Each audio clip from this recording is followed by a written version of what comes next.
วันในอาทิตย์ภาษาเวียดวันจันทร์ภาษาเวียดว่าถือให้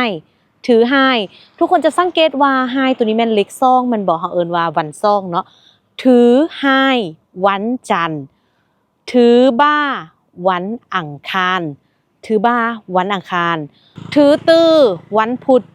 ถือตื้อวันพุธถือน้ำวันพฤหัสถือน้ำวันพฤหัส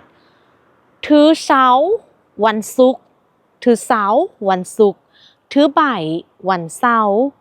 ถือบ่ายวันเสาร์แล้วก็วันอาทิตย์เฮาว่าจูหยุดแม่นวันอาทิตย์เนาะยกตัวอย่างสมมุติเฮาว่าข้อยเฮ็ดเวียกแต่วันจันทร์5วันศุกร์แม่นบ่ข้อยเฮ็ดเวียกแต่วันจันทร์5วันศุกร์ภาษาเวียดก็จะบอกว่าtôi làm việc từ thứ hai đến thứ sáu tôi làm từ thứ hai đến thứ sáu khói mi hiền ภาษาเวียดวันจันทร์พุธศุกร์ tôi có học tiếng Việt thứ hai thứ tư và thứ sáu เนาะค่อยมีเรียนภาษาเวียดวันจันทร์วันพุธและวันศุกร์วันเสาร์และวันอาทิตย์ค่อยบ่ไปไส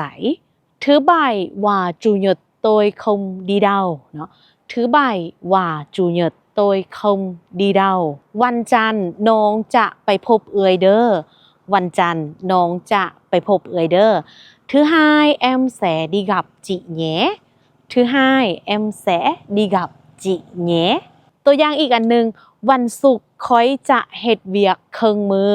วันศุกร์ค่อยจะเฮ็ดเวียกครึ่งมื้อthứ sáu tôi sẽ làm việc nửa ngày